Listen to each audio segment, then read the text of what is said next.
be at the Flemington Speedway.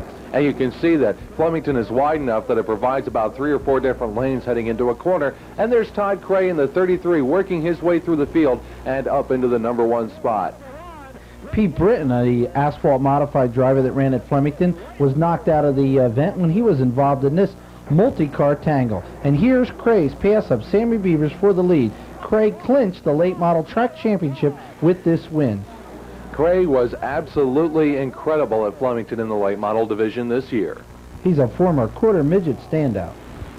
Next up, the big event itself, the Chamois Shine 200, the final race for the Mr. Dirt title. Many of the dirt fans at Flemington were disappointed when the track was paved, but it was hard to find a fault in.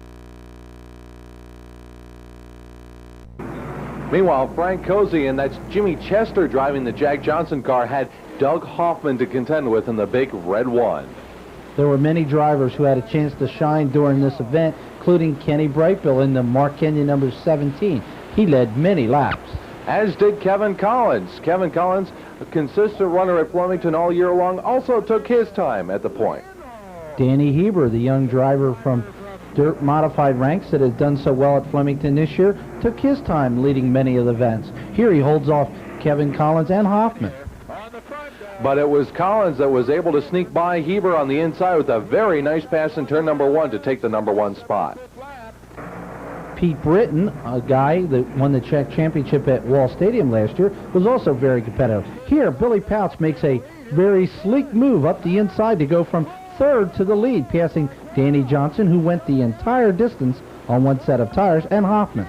Hoffman worked the outside groove that he has learned so much about in driving the whole season at Flemington. Meanwhile, Collins took the inside lane and Danny found himself falling back. Pouch seemed like he might have a shot at winning, and here Hoffman gets him. Well, though he does it. Pouch sneaks his way through lap traffic. But Pouch got caught by a lap car and was out of the running. Then in the closing laps of the race, a hard wreck with Mark Fusco getting severe damage.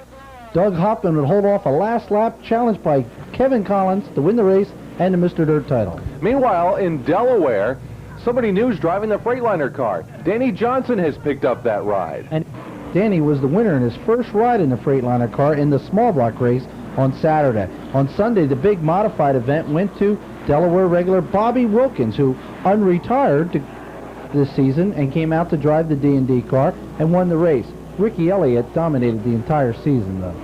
This is our low-angle spy cam shot. And from here we move on to pavement and the Mahoning Valley Speedway special Run What You Brung show, where anything goes and anything can happen. Bud Crispin, car number 44, takes a hard hit into the wall and lays over nice and slow. There's a different school of thought at a Run What You Brung show. The phrase is taken literally. Wings are legal, anything's legal. Even a different kind of race car is legal. John Markovic, who purchased one of the Tony Hirschman cars, ends up the winner. He's in car number 1 with the Oswego type front end maybe and a big sprint car wing on an asphalt modified. Mahoning is a short track, which means contact is rule and part and parcel of the game.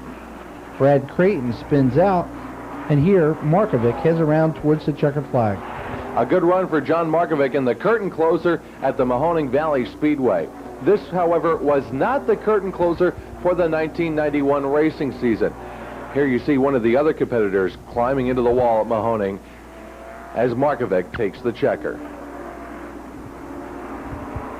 One race left on the calendar, and it's the Wall Stadium Turkey Derby. One of the highlights of the day was a showing of former Richie Evans cars from different eras. And the modified feature go as part of the Turkey Derby. Tony Siscone took the top spot early. Tony started on the pole and led the entire 150-lap distance. And that wraps up our 1991 Area Auto Racing News season in review. This program produced by Terry Rumsey. Our editor was Matt Thomas. Production assistance from Dean Reynolds. Film footage courtesy of Dirt, Nesson, Barry Boyd, Dale Snyder, Sports Plus Video, and Lee's Video, along with Pudge Poe, Mel Thomas, and Thomas Racing Videos, TV40, Jody Delbar, Philman Brothers, Dick Ivins, Charlie Mellick, and Bill Bush. What it was racing in 1991. Congratulations to Tony Siscone and all the many winners, track champions, and sanctioning body champions. Despite the economic downtrend in 1991, auto racing in the northeastern United States continued to prosper. More events, more of a purse, and lots of excitement, competition, thrills, and spills. Hello everyone, I'm Paul Small, and together with the editor of Area Auto Racing News, Lenny Sammons, Area Auto Racing News proudly presents the 1991 season in review.